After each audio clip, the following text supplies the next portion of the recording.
तो नमस्कार दोस्तों, आप सभी का स्वागत है मेरे इस यूट्यूब चैनल पे जिसका नाम है एग्री सारांत। एंड आप इसको @एग्रीसार के नाम से भी यूट्यूब सर्च बार पर सर्च कर सकते हैं, राइट। तो चलिए आज हम पढ़ते हैं classification of field crops based on CO2 fixation का पार्ट 3। इस थर्ड पार्ट में हम लोग बात करेंगे रिएक्शन प्रोसेस की।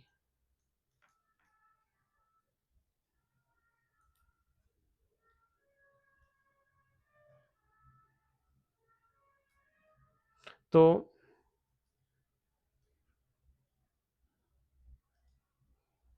तो इस बार के जो पार्ट 3 है उसमें हम बात करेंगे रिएक्शन प्रोसेस की, रिएक्शन प्रोसेस की, राइट। इससे पहले वाले पार्ट में हमने पढ़ा था क्लोरोफिल के बारे में, क्लोरोफिल के कितने टाइप्स होते हैं उसके बारे में। एंड अब हम बात करेंगे रिएक्शन के बारे में, राइट। तो चलिए आगे बढ़ते हैं।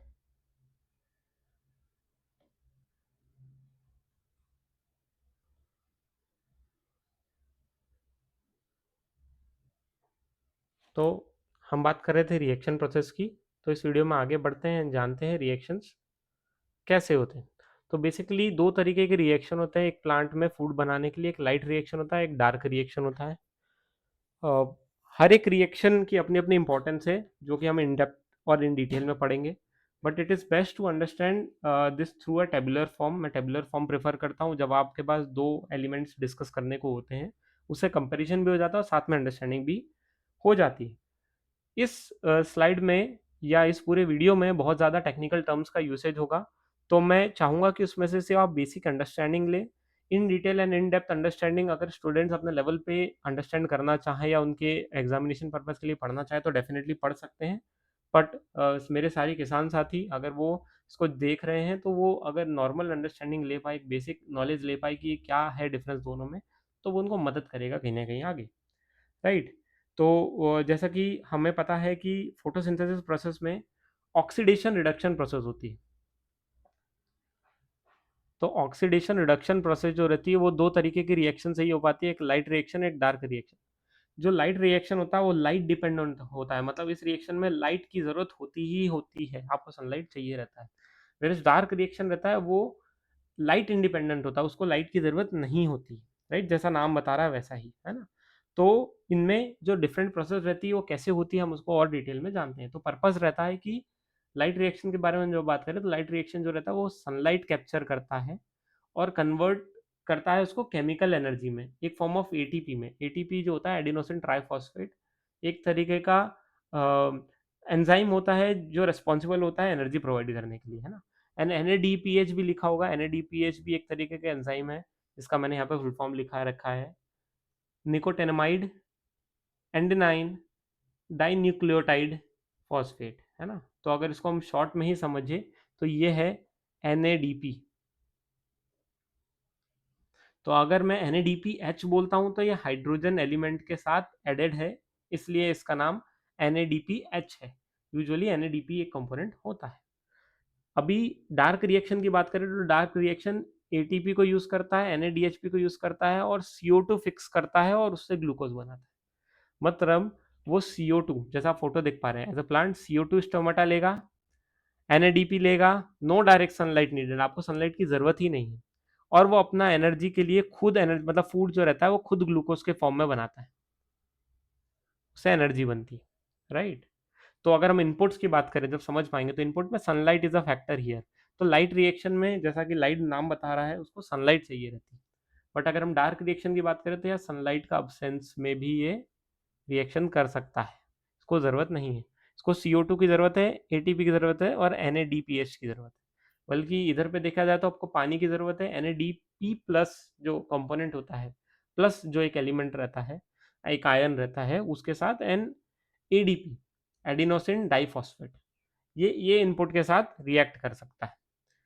अगर हम आउटपुट्स के बारे में बात करें तो ATP जैसा मैंने बोला it's a form of energy, जो आउटपुट में एनर्जी मिलता है, एंड ऑक्सीजन एक बाई प्रोडक्ट मिलता है। वेर इज डार्क रिएक्शन में glucose as a by product मिलता है, NADP एंड NADP प्लस मिलता है, राइट। तो डिपेंडेंसी की बात करें तो नीड लाइट टू ऑकर, बिना लाइट के ये रिएक्शन हो ही नहीं सकता। फिर हम डार्क रिएक्शन की बात करें तो ये लाइट और डार्क दोनों कंडीशन में हो सकता है, डिपेंड करता है कि ये कौन से आगे रिएक्शन फॉलो कर रहा है। मतलब इसमें भी आगे दो साइकिल्स रहती हैं जिसको हम लोग अपने नेक्स्ट स्लाइड में बात करेंगे, है ना। जैसे C3 साइकिल यहाँ पे लिखा भी है मैंने, एंड C4 साइकिल होती है, हेच साइकिल एंड केल्विन साइकिल। तो sorry, Calvin cycle and H cycle, ये दो साइकिल होती है जो हम आगे बात करेंगे। बल्कि लाइट रिएक्शन जो होती है वो एरनॉन साइकिल पे वर्क करती है। इसका दूसरा नाम भी है हिल्स रिएक्शन। जो रिएक्शन होता है इसमें लाइट रिएक्शन, उसको हिल्स रिएक्शन बोलते हैं। बल्कि डार्क रिएक्शन का दूसरा नाम है ब्लैकमैन्स रिएक्शन। ब्लैकमैन्स रिएक्शन जो रहता है, आप देख पा रहे होंगे नाम जैसे डार्क होता है तो डार्क एंड ब्लैक, तो इसको आपको ऐसे याद करना है, तो डार्क एंड ब्लैक, तो ब्लैकमैन्स रिएक्शन। तो ये जो दो रिएक्शन होती है, यहाँ से पूरे प्लांट में ऑक्सीडेशन रिडक्शन प्रोसेस शुरू होती है। मतलब फोटोसिंथेसिस की प्रोसेस दो रिएक्शन से होती है। अगर मैं एक समरी में बात करूं तो प्लांट जो रहते हैं वो दो तरीके से अपना खाना बनाते हैं, दो रिएक्शन से अपना खाना बनाते हैं। एक होता है लाइट रिएक्शन, एक होता है डार्क रिएक्शन। लाइट रिएक्शन में लाइट होना, सनलाइट होना मैंडेटरी है, पर बहुत ऐसे पौधे हैं जो डार्क में भी अपनी ग्रोथ कर सकते हैं, रात को भी फूड बना सकते हैं, तो वो फॉलो करते हैं डार्क रिएक्शन। डार्क रिएक्शन में दो प्रोसेस होती है, C3 cycle and C4 cycle. ये हम आगे पढ़ेंगे ताकि उसमें और हमें स्ट्रेटिफिकेशन में समझ में आ पाए कि प्लांट कौन से तरीके के किस कैटेगरी में फॉल करते हैं। पर दोनों का पर्पस है अपना खाना बनाना, अपनी एनर्जी बनाना, ये जरूर ध्यान रखना है। एक आता है ribulose 1,5 biphosphate carboxylase, ribulose 1,5 biphosphate carboxylase, इसको हम रूबाई को भी बोलते हैं, रूबी को भी बोलते हैं, है ना, जो कि मेरे अगले स्लाइड में आएगा। तो let's move to the next slide और हम बात करते हैं C3 और C4 साइकिल होता है। तो जैसे पहले मैं बात कर रहा था रूबिस्को, हम बात कर रहे थे जो रूबिस्को की, इसका फुल फॉर्म है, मैं आपको फिर से रिपीट कर देता हूँ, राइबिलोस 1,5 बाइफॉस्फेट कार्बोक्सिलेस। एंड इसीलिए अब इसको हम शॉर्ट में रूबिस्को भी बोलते हैं, इतना बस ध्यान रखना है। तो C3 साइकिल में 3 कार्बन कंपाउंड निकलता है, 3 carbon compound, and C4 cycle में 4 कार्बन कंपाउंड आउटपुट के फॉर्म में निकलता है। याद रखना कि रूबिस्को जो होता है एक बहुत इंपॉर्टेंट कंपोनेंट है, बहुत इंपॉर्टेंट एलिमेंट है, जो साइकिल में, जो अपनी रिएक्शन साइकिल होती है इसमें CO2 को रिड्यूस करके O2 बनाता है।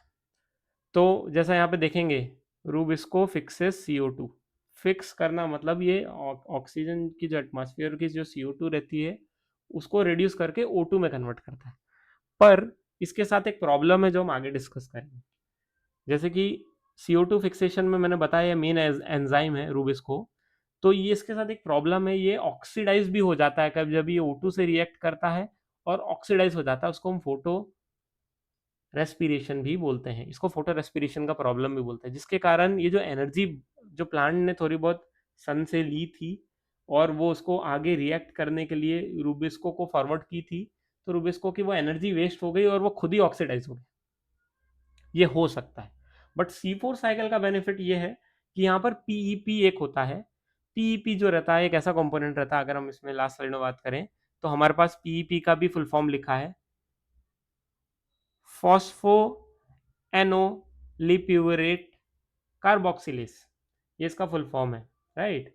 तो इसको हम शॉर्ट में बात करें, ये PEP जो रहता है कार्बोक्सिलेस, ये जो रहता है ये CO2 के साथ रिएक्ट करता है एंड फर्स्ट टाइम में ऑक्सीजनेशन नहीं होता है, ये सिर्फ 4 कार्बन कंपाउंड बनाता है। फिर उसके बाद रूबिस्को जो रहता है वो काम करता है और नेक्स्ट फेज में वो ऑक्सीजन बनाता है, मतलब डबल 2 टाइम्स रिडक्शन होता है CO2 का, ये हमेशा हमें ध्यान रखना है। तो जैसे यहाँ फोटो में भी देख पा रहे हैं C3 साइकिल में एक सिंगल प्रोसेस हो रही है, एक ही प्रोसेस हो रही है पूरी। C4 साइकिल में दो प्रोसेस होती है, process number 1 and process number 2। ये दो प्रोसेस में 2 बार CO2 रिड्यूस होता है, 2 टाइम्स CO2 रिड्यूस होता है, जिसके कारण ये प्लांट रहते हैं more efficient, whereas C3 plant जो होते हैं वो लेस एफिशिएंट होते हैं, याद रखना। और ये यूजुअली जो प्रोसेस होती है वो ड्राई, हॉट ड्राई कंडीशंस में हो पाती है, राइट। एंड फोटो रेस्पिरेशन का जो प्रोसेस होता है वो एनर्जी वेस्ट कर देता है, जैसा मैंने बताया था कि रूबिस्को जो होता है वो ऑक्सीजन के साथ ऑक्सीडेट हो जाता है, उसको हम लोग बोलते हैं फोटो रेस्पिरेशन। ये एक इशू रहता है। 85% ऑफ प्लांट्स जो रहते हैं वो C3 साइकिल पे वर्क करते हैं। उसके एग्जांपल आप देखेंगे, rice, wheat, potato, soybean, trees. And C4 cycle जो रहता है, जिसको हम लोग दूसरी भाषा में हैच साइकिल भी बोलते हैं, हैच साइकिल। हैच साइकिल में सिर्फ 3% प्लांट्स ही आते हैं जो इस साइकिल को फॉलो करते हैं। उसमें मेज, मक्का, sugar cane, sorghum and pearl millet होते हैं। ये कुछ एग्जांपल्स। तो फोटो रेस्पिरेशन जिसमें एनर्जी वेस्ट होती है उसमें चांसेस हाई रहती है C3 साइकिल में, बल्कि हेच साइकिल में बहुत लो होती है, क्योंकि फर्स्ट लेवल जो रहता है वो पीईपी कार्बोक्सिलेस, ये जो पीईपी है ना, वो पहले प्रोसेस में ऑक्सीडेट होने नहीं देता है रूबिस्को को, एंड सेकेंड प्रोसेस में आता है रूबिस्को। तो इसके कारण इनकी एफिशिएंसी ज़्यादा होती है। एंड एनर्जी रिक्वायरमेंट्स की बात करें तो 18 एटीपी को लगता है, मतलब 18 ATPs are required to make one glucose component, बल्कि यहाँ पर 30 एटीपीज बनाते वन ग्लूकोज कंपोनेंट, मतलब एक्स्ट्रा एटीपी लगता है ना। ATP is adenosine triphosphate. Special features के बारे में बात करें तो ये कोल्ड मॉइस्ट क्लाइमेट्स में अच्छा सर्वाइव करते हैं C3 साइकिल वाले प्लांट्स। C4 साइकिल प्लांट्स की बात करें तो हॉट ड्राई क्लाइमेट्स में अपने आप को एफिशिएंटली यूज कर पाते हैं। एग्जाम्पल जैसे मैंने बोला था, rice, wheat, soybean, cotton, potato. C4 cycle के बारे में हम बात करें तो इनके एग्जाम्पल है maize, sugar cane, sorghum, pearl and millets. तो अगर आप रफ रफ में अगर C3 C4 साइकिल के बारे में बात करूं तो C3 साइकिल जो रहती है उसमें CO2 रिडक्शन जो रहता है वो सिंगल स्टेज होता है। C4 साइकिल में डबल स्टेज रिडक्शन होता है, जिसके कारण ये प्लांट जो रहते हैं ज़्यादा एफिशिएंट रहते हैं, राइट। प्लस 85% ऑफ प्लांट जो रहता है वो C3 साइकिल फॉलो करते हैं, 3% प्लांट ही होते हैं जो C4 साइकिल फॉलो करते हैं, राइट। एंड इसको अगर मैं बोलूं तो कुल मिला के ये समझ में आता है कि ये प्लांट्स के सर्वाइवल रहते हैं अलग अलग जगह, एफिशिएंसी इनकी अलग अलग होती है। जैसे कि अगर मैं C3 साइकिल के प्लांट्स की बात करूं तो ये इनकी जो रिएक्शन होती है, साइकिल जो होती है, वो cool condition, moist and climates में बहुत अच्छे से काम करती है, मॉइस्ट क्लाइमेट्स में। वेयर C4 साइकिल्स के बारे में बात करें तो हॉट ड्राई क्लाइमेट्स में इनकी एफिशिएंसी जो रहती है वो बेटर होती है, राइट, क्योंकि ये वाटर एफिकेसी जो होती है इसकी यूजेज की वो बहुत अच्छी होती है। तो नेक्स्ट स्लाइड में हम बात करेंगे इनकी प्लांट्स के बारे में, C3 plant, C4 plants and CAM plants, right. तो ये मैं आगे आपको बता रहूंगा, स्लाइड में मूव करते हैं।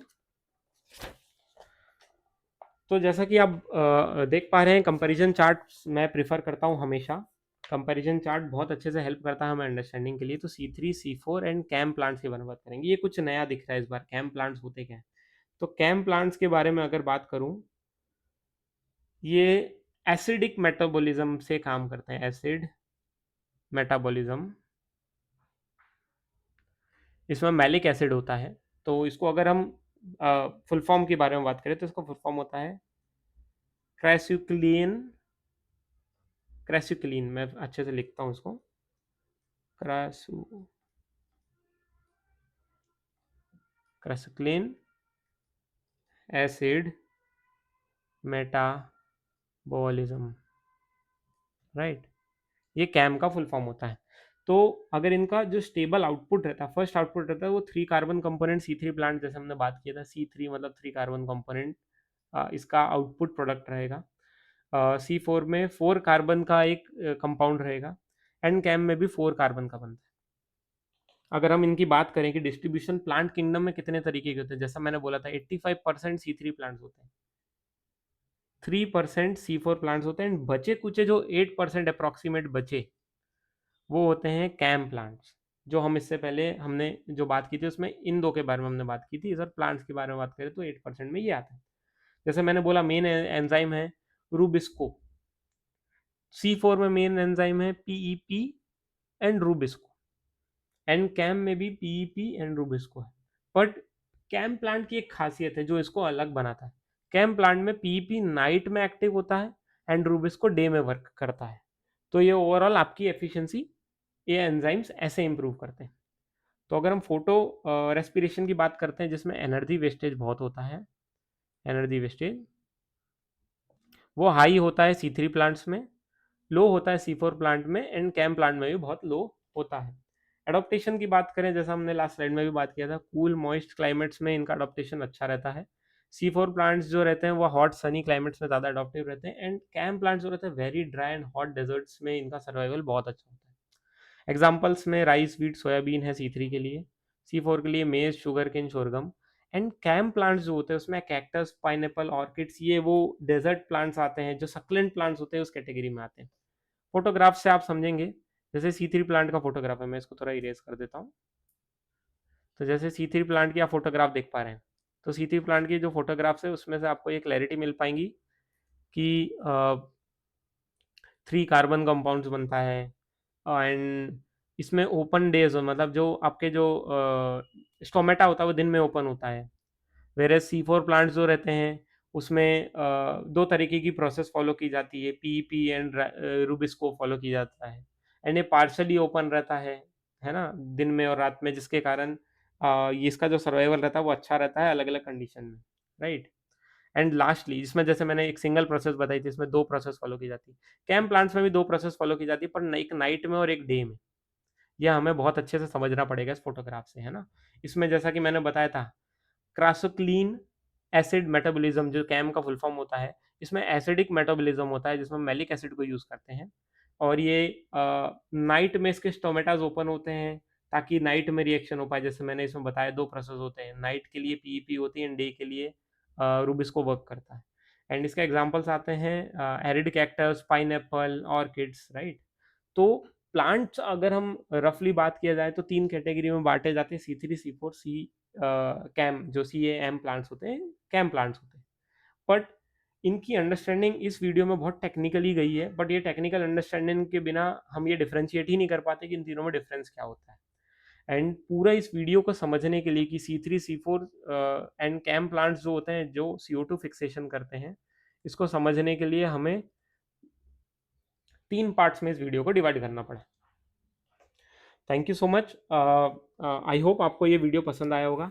अगर ये आपको वीडियो पसंद आया है तो मेरे इस चैनल को ज़रूर सब्सक्राइब करें। @agrisaar यूट्यूब हैंडल है। एंड नेक्स्ट वीडियो में अगर हम बात करेंगे तो नेक्स्ट वीडियो में हम बात करेंगे क्लासिफिकेशन बेस्ड ऑन क्लाइमेट। तो हम क्लाइमेट के बेसिस पे जो क्रॉप्स लगाए जाते हैं हम उसके बारे में बात करेंगे। इसमें क्लाइमेटिक जोन्स होते हैं, हम पढ़ेंगे टेम्परेट, ट्रॉपिकल एंड सब ट्रॉपिकल। ये जोन्स होते हैं, क्लाइमेटिक जोन होते हैं, इसके बेसिस पे आप क्रॉप्स लगाते हैं एंड उसके प्लांट्स का जो सर्वाइवल एंड ग्रोथ रहती है इस जोन पे डिपेंड रहती है, right. Thank you so much.